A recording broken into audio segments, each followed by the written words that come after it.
జై శ్రీరామ్. నమస్కారం అండి. అందరూ కూడా ఈ వీడియోని స్కిప్ చేయకుండా చూడండి. ఈ క్రోధీ నామ సంవత్సరం అయిపోతున్నది. ఇక 2025 మార్చి 30వ తేదీ మనము కొత్త సంవత్సరంలోకి అడుగు పెట్టబోతున్నాం. శ్రీ విశ్వావసునామ సంవత్సరంలోకి మనము అడుగు పెట్టబోతున్నాం. ఈ గత ఏదైతే సంవత్సరాలు ఉన్నాయో ఈ క్రోధీ నామ సంవత్సరంలో మనం ఎలాంటి ఇబ్బందులు పడ్డాము, ఈ పేర్లకు తగ్గట్టుగానే క్రోధీ నామ సంవత్సరము, వికారి నామ సంవత్సరంలో మహమ్మారి కరోనా వచ్చి మనకి ఎలాంటి సిచ్యుయేషన్ మనకి తెచ్చిపెట్టిందో మనకందరికీ తెలుసు. ఈ పేర్లకు తగ్గట్టుగానే మన జీవితాలకి కూడా చాలా ఇబ్బందులు మనకి వచ్చాయి. క్రోధీ నామ సంవత్సరం, వికారి నామ సంవత్సరం. ఈ క్రోధీ నామ సంవత్సరంలో మనము అబ్జర్వ్ చేసే ఉంటాం, ఎక్కువ క్రోధంతో అటు సామాజిక పరంగా ఇటు రాజకీయ పరంగా అన్ని రంగాల వాళ్ళలోనూ కొన్ని ఇబ్బందులు తీసుకువచ్చి పెట్టింది ఈ క్రోధీ నామ సంవత్సరం. క్రోధము, ద్వేషము, ఎందుకు ఇలా జరిగింది క్రోధీ నామ సంవత్సరం అని మనం ఒకసారి తెలుసుకుంటే, ఎక్కువ శాతం గ్రహాలు ఎక్కువ రోజులు ఒకే ఇంట్లో ఉండడము, ఒక 22-23 రోజుల్లో మారబోయే బుధుడు 60 రోజుల పాటు ఒకే ఇంట్లో ఉండడము, తర్వాత కుజుడు 45 రోజులకి ఒకసారి మారే కుజుడు కూడా 6 మాసాల పాటు స్తంభించి ఉండడము, గురు వక్రి, శని వక్రి, శుక్రుడు వక్రి, ఉచ్చస్థానంలో వక్రించి ఎక్కువ కాలం ఉండడం లాంటివి. సో ఇవన్నీ కూడా వక్రగతి పొందిన గ్రహాలు మనకి ముందుకు వెళ్ళడానికి వదలకుండా వెనక్కి వెళ్ళడము, ఎక్కువ ఇబ్బందులు మనము పడి ఉన్నాం. అయితే శ్రీ విశ్వావసునామ సంవత్సరం మనకు పేరు ఆల్రెడీ మనకి చెప్పబోతున్నది. ప్రజల్లో ఒక విశ్వాసంతో, ఒక శాంతి సౌహార్దంతో అందరూ కలిసిమెలిసి వెళ్తారు ఈ సంవత్సరం అనే ఒక హోప్ అయితే నాకు ఉన్నది. అటు రాజకీయ పరంగా కావచ్చు, సామాజిక పరంగా కావచ్చు, తర్వాత ఏదైనా కానీ పెద్ద పెద్ద బిజినెస్ వేత్తలు కావచ్చు, బిజినెస్ విషయాల్లో, ఉద్యోగం విషయాలలో కావచ్చు, ఇలా ప్రతి ఒక్క విషయాలలో శ్రీ విశ్వావసునామ సంవత్సరం అందరికీ మంచి చేస్తుందని, మంచి చేయాలని మనం కోరుకుందాం. అయితే ఈ ఏదైతే శ్రీ విశ్వావసునామ సంవత్సరంలో 12 రాశుల వాళ్ళకి ఎలాంటి ఫలితాలు రాబోతున్నాయో తెలుసుకుందాం.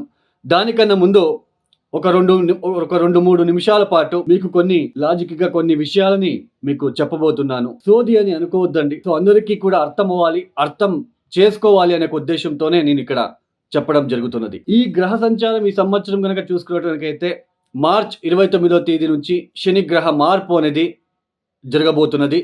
శని కుంభరాశిని వదిలి మీనరాశికి వెళ్లి సంచారాన్ని ప్రారంభం చేస్తున్నారు. గురువు గారు మే 13వ తేదీ నుంచి ఆయన మిథున రాశికి వెళ్లి సంచారాన్ని ప్రారంభం చేస్తున్నారు.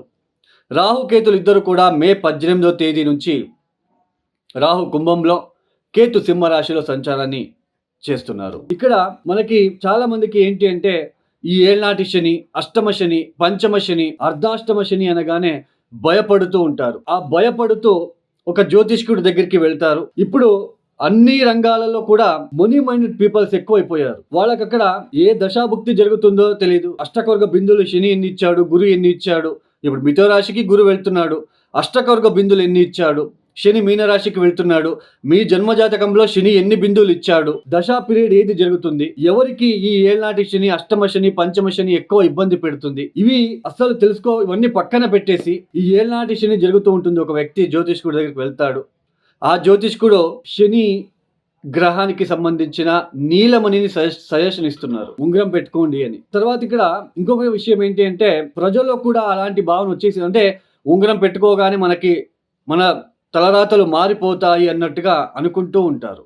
కానీ అక్కడ వాళ్ళకి తెలీదు, యాక్చువల్లీ శని వచ్చినదే మనకి పాఠాలు నేర్పించడానికి, నష్టం చేయడానికి అనేది ప్రజల్లో తెలియదు. ఇక్కడ ఒక 20,000 రూపాయలు పెట్టి ఉంగరం కొనుక్కుంటాం కానీ రోడ్ సైడ్ మన టౌన్లో గోవులు వెళ్తూ ఉంటాయండి. ఆ గోవులకి ఒక అరటిపండు కూడా ఇవ్వలేము. అలాంటి ఒక పరిస్థితిలో అందరూ వెళ్తున్నారు. శని అనగానే భయం అనేది ఉంటుంది. ఆ భయంతో పెద్ద పెద్ద హోమాలు, జంప్ స్టోన్లు వేసుకుంటూ ఉంటారు. అవన్నీ పని చేయవు అనేది అందరూ కూడా గుర్తు పెట్టుకోవాలి. తొందరగా ఉద్యోగం రావాలి, ఉంగరం పెట్టుకోండి. ఉంగరానికి ఉద్యోగానికి సంబంధం ఏంటి అండి?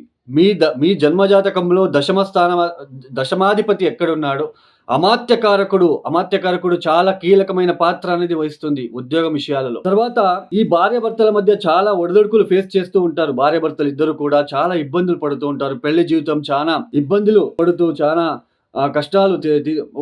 కష్టాలతో వెళ్తూ ఉంటారు. ఇక్కడ ఒక చిన్న లాజిక్ ఉంటుంది. మీ జన్మ జాతకంలో ధారాకారకుడు ఎవరు? మన కాలపురుష చక్రంలో ధారాకారకుడు ఎవరు అంటే శుక్రుడిని రిప్రజెంట్ చేస్తాం. బట్ ఒక ఇండివిజువల్ జాతకానికి వచ్చినప్పుడు ధారాకారకుడు ఎవరు అని కనిపెట్టి ఆ ధారాకారకుడికి కొన్ని పరిహారాలు, సింపుల్గా ఉండే పరిహారాలు చేస్తూ పోతూ ఉంటే మ్యారేజ్ జీవితంలో అప్పుడు కొంచెం మార్పు అనేది వస్తుంది. ఒకటి గుర్తుపెట్టుకోండి, జ్యోతిష శాస్త్రంలో పూర్తిగా కర్మని పోగొట్టుకోవడానికి అయితే లేదు అండి. అయితే ఆ కర్మని తగ్గించుకోవడానికి మాత్రమే ఉంటుంది. మనము దేవుడి గుడికి వెళ్తాం, దేవుడు మనకి శిక్ష ఇవ్వడండి. దేవుడు మనకి ఏది ఇబ్బంది పెట్టాడు. దేవుడు మనకి అయినంత మనకి మంచి చేయాలని చూస్తాడు. అయితే మనం చేసిన కొన్ని తప్పుల వలన మనకి ఈ లెసన్స్ని ఎవరు నేర్పిస్తారు అంటే నవగ్రహాలు. ఈ ఏళ్ళనాటి శని, అష్టమ శని, పంచమ శని వచ్చినప్పుడు మనకి ఆత్మస్థైర్యం చాలా ఇంపార్టెంట్. ఆత్మస్థైర్యాన్ని ఎలా చూస్తాం? మన జన్మ జాతకంలో లగ్న స్థానాన్ని బట్టి మనము ఎలాంటి సిచ్యుయేషన్ వచ్చినా కూడా ఎలా ప్రవర్తిస్తాము, మనం ఫేస్ చేయగలమా లేదా అనేది మన లగ్న కుండలి చెప్తుంది. అందుకే గోచారం వేరు, లగ్న చాట్ వేరు. ఇప్పుడు ఏళ్ళనాటి శని వచ్చింది, ఉద్యోగం పోయింది. ఉద్యోగం పోగానే మనము కుమిలిపోతామా, లేదా ధైర్యం పెంచుకొని మనం ఇంకొక ఉద్యోగానికి ప్రయత్నాలు చేస్తూ ఉద్యోగం సాధిస్తామా అన్నది దశాభుక్తి వలన, లగ్నాధిపతి వలన మనం తెలుసుకోవచ్చు. ఇప్పుడు ఏళ్ళనాటి శని, పంచమ శని, అష్టమ శని ఎవరికైతే జరుగుతూ ఉందో వాళ్ళకి దశా పీరియడ్ గనక, చంద్ర మహాదశ, శని మహాదశ గనక జరుగుతూ ఉంటే వాళ్ళకి ఎక్కువ ఇబ్బందులు తప్ప మిగతా వాళ్ళకి ఉండవు. అష్టకవర్గ బిందువులు కూడా మనం చూసుకోవాలి. ఇప్పుడు ఈ శని గురించి ఇప్పుడు అన్ని రాశుల వాళ్ళు ఒక చిన్న రెమెడీ చెప్తాను శని కోసము. మీరు ఆ పరిహారాన్ని చేసుకోండి.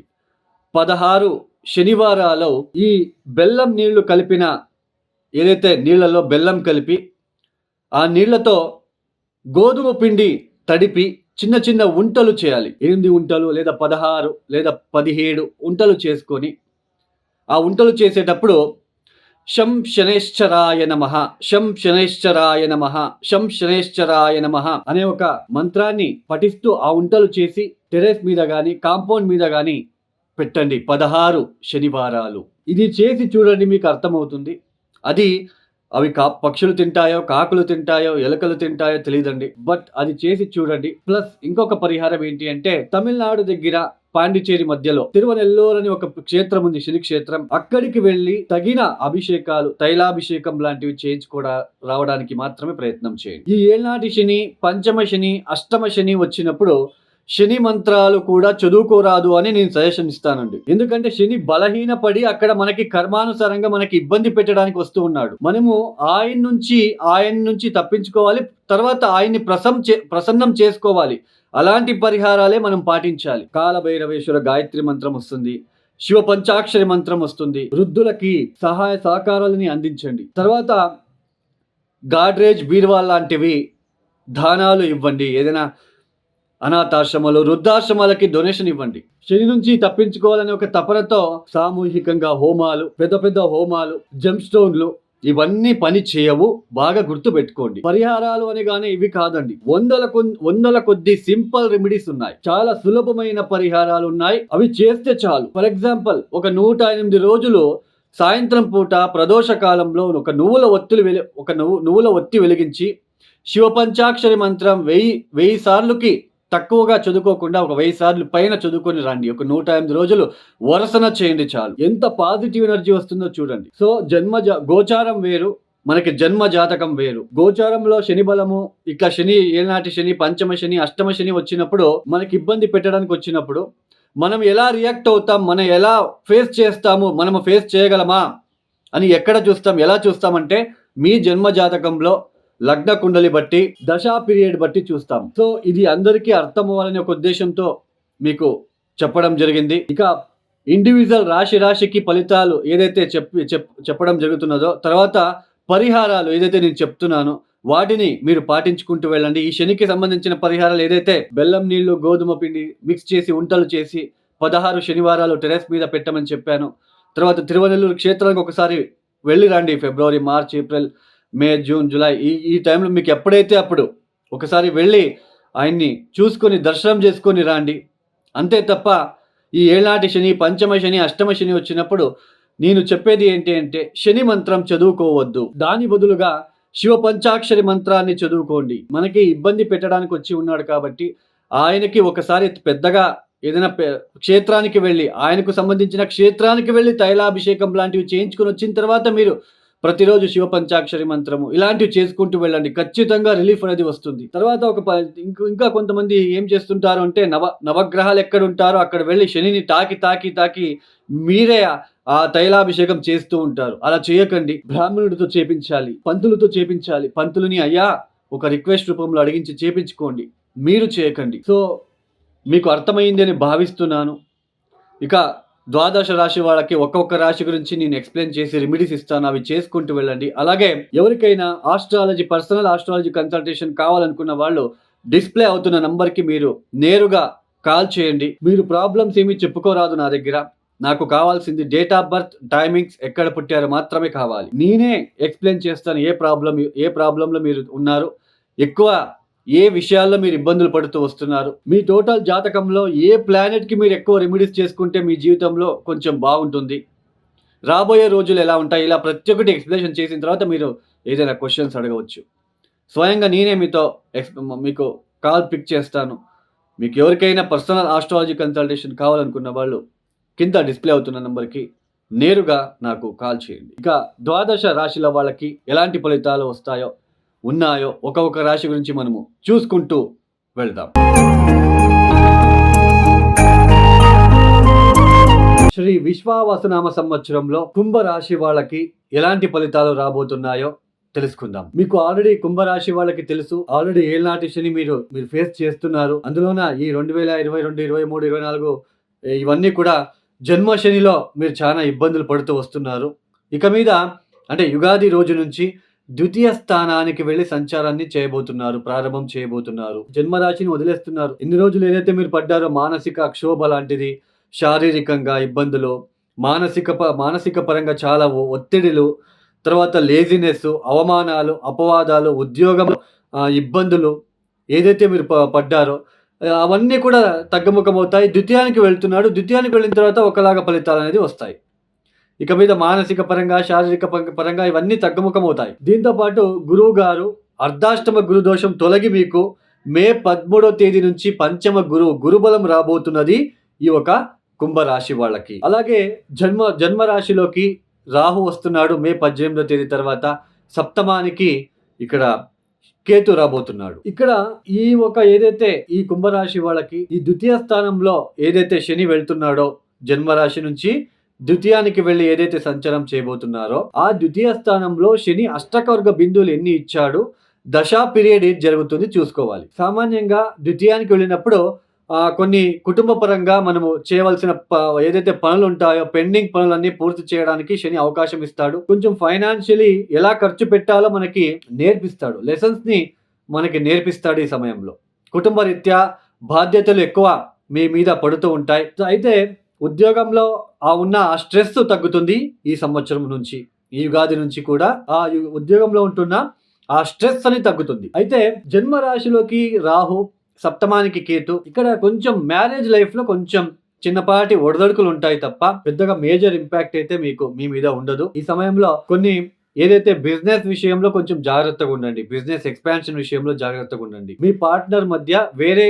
వాళ్ళని ఎంట్రీ కానివ్వకండి. సప్తమ స్థానంలో కేతు ఉంటున్నాడు కాబట్టి మీ భార్య లేదా భర్తకు కొన్ని ఆరోగ్య సమస్యలు కూడా రావడానికి, చిన్నపాటి ఆరోగ్య సమస్యలు రావడానికి అవకాశాలు ఉంటాయి. మీకు కూడా స్కిన్ రిలేటెడ్ అలర్జీస్ కూడా రావడానికి అవకాశాలు ఉంటాయి, జాగ్రత్తగా ఉండండి. అయితే మే 13వ తేదీ నుంచి రాబోతున్న గురుబలం ఏదైతే ఉందో ఇది మీకు చాలా అంతవరకు ప్లస్గా మారుతుంది.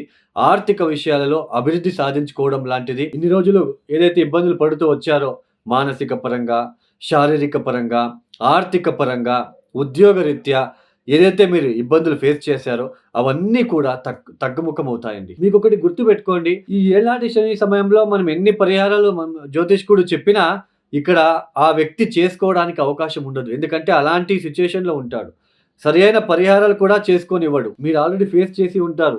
ఏ పరిహారాలు చేసుకోకుండా ఓన్లీ డిస్టర్బెన్సెస్, ఓన్లీ ఇబ్బందులు, ఓన్లీ దుఃఖమే ఉంటుంది ఈ సమయంలో. అయితే ద్వితీయానికి వెళ్తున్నాడు కాబట్టి ఇక మీద కొన్ని మీరు పరిహారాలు చేసుకోవడానికి అవకాశాలు వస్తాయి. పంచమ గురు సంతానం విషయంలో పాజిటివ్గా ఉంటుంది.